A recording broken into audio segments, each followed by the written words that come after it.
Welcome back to Indie Film Weekly, your roundup of new indie releases for the week of January 30th, 2026. I'm Glen Reynolds, and if you've been watching movies at home all week, I support that choice. But still, there's one thing your couch cannot do. It cannot trap you in a room with strangers who are there to feel something together on purpose. That is cinema.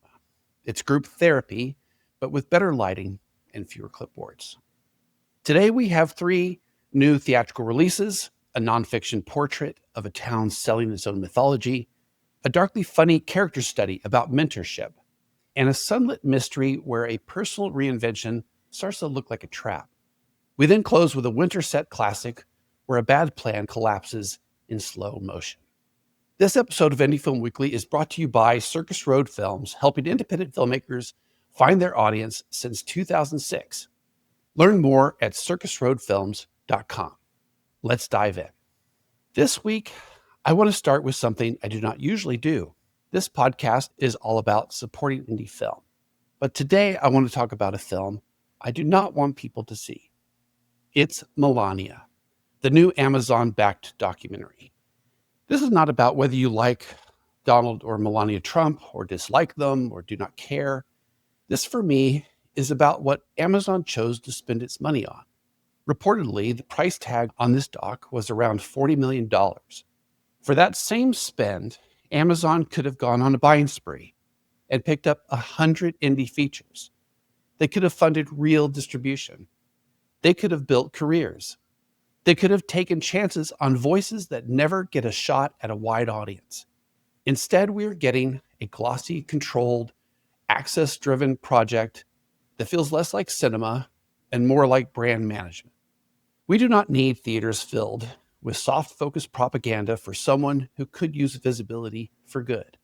What it seems to aim for is something closer to celebrity lifestyle mythology, like a Kardashian template, but without the self-awareness. If you want to support independent film, your ticket and your rental matter. Spend that time on filmmakers who are trying to say something, not sell you something.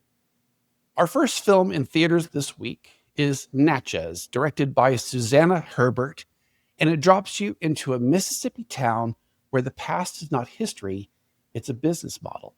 The city of Natchez sells the Old South with hoop skirts, garden clubs, and house tours. Herbert builds the film around a central tension. The town's tourism economy depends on a romantic story, while many residents live with what that story leaves out. The movie follows a cross-section of locals, including tour guides and civic boosters who keep the machine running, and residents who push back on the messaging, sometimes politely, sometimes not. You meet a preacher and tour guide who loves the town and tells its story with real charisma, and you meet people who look at the same streets and see a ledger of what was taken and what never got paid back. The tension is not one big shouting match. It is in the small moments, the careful phrasing, and the way nostalgia slides into denial. The film is funny in the way real life is funny. Then it turns, and you realize what that laughter is covering. Herbert keeps the camera steady and patient, and the film quietly asks the hardest question: who gets to tell America's story, and who gets edited out when the tourists arrive? Our second film in theaters this week is A Poet, directed by Simone Mesa Soto. It's a tragic comedy about a man who has dedicated his life to art and still cannot pay rent with it. Oscar is a middle-aged poet in Medellin, drifting through family obligations, bruised pride, and the lingering belief that his big moment is right around the corner. It never is. You see him moving from small readings to awkward workshops, chasing validation in rooms that feel both welcoming and quietly ruthless. He talks a good game about integrity, but he is also exhausted, and that exhaustion starts to shape his choices. Then he meets Yerlati, a teenage girl with raw talent and a clear voice, and he decides to mentor her. That mentorship is the heart of the film, and it's also the danger. Oscar wants to do something good, but he also wants proof that life meant something. As he pushes her towards stages and opportunities, you can feel how much of it is about her and how much of it is about him needing to be needed. Mesa Soto plays this with a sharp sense of humor and a little sting. The poetry scene here is not romantic, it is needy, competitive, and weirdly political. As your Lottie gets pulled in, the film keeps asking whether Oscar is building her up or using her as a second chance. It's intimate, specific, and sneakily devastating. Our third film in theaters this week is Islands, directed by Jan-Ole Gerster. It starts as a sun-drenched character piece and slowly tightens into a mystery you can feel in your stomach. Tom is a former tennis pro who is washed up on a resort island, teaching tourists by day and numbing out at night. He's good at being pleasant and terrible at being alive.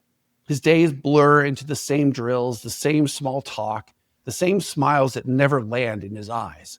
Then a family arrives, led by Anne, a magnetic presence with a calm face and a private storm behind it. Tom begins giving tennis lessons to her son, and he gets pulled into the family's orbit, partly from attraction, partly from the hope that this is a way out of his loop.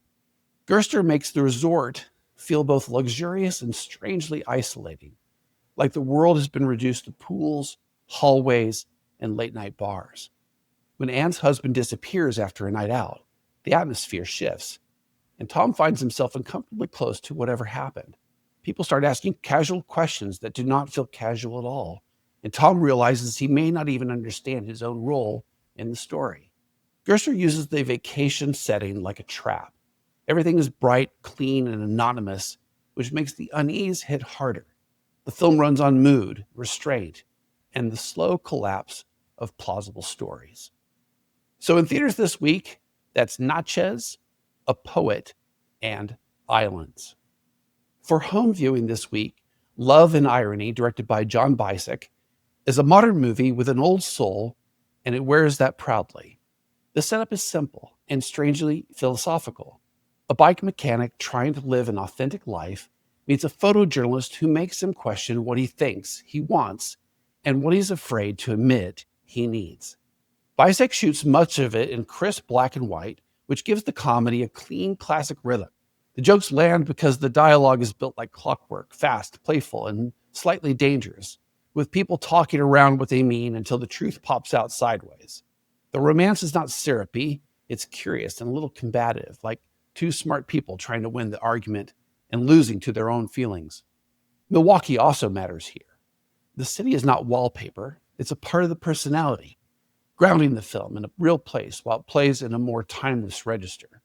If you want a sharp, charming reset that feels handmade, this is a great pick. It's available to rent or buy on Apple TV and Amazon. This week's indie classic is Fargo from the Coen brothers, celebrating its 30th anniversary year. It's still one of the cleanest examples of how to blend suspense and dark comedy without breaking either one. The plot is a perfect bad plan. A desperate car salesman hires two criminals to kidnap his wife so he can shake down his wealthy father-in-law for the ransom. Nothing goes according to plan. Bodies pile up fast, and the lie at the center of it all keeps expanding to cover new lies. What makes the film sing is the contrast between the ugliness of the crime and the plain-spoken kindness of Marge Gunderson, the pregnant police chief who keeps pulling the thread with calm competence. Frances McDormand makes Marge iconic without pushing for it. She is decent, sharp, and quietly funny, and the movie trusts her goodness as a real force. And William H. Macy is doing career best work here as Jerry Lundgaard, a man trying to sound confident while his whole life is sweating through his face. He plays Jerry as small, frantic, and endlessly self-justifying, and it makes the character both pathetic and terrifying. Every time Jerry lies, you can hear him try to convince himself first. Roger Deakins' winter landscapes turn emptiness into tension, and Carter Burwell's score gives the whole thing a mournful ache. Then you get that final moment, a simple moral statement that lands like a hammer. Money does not fix a life.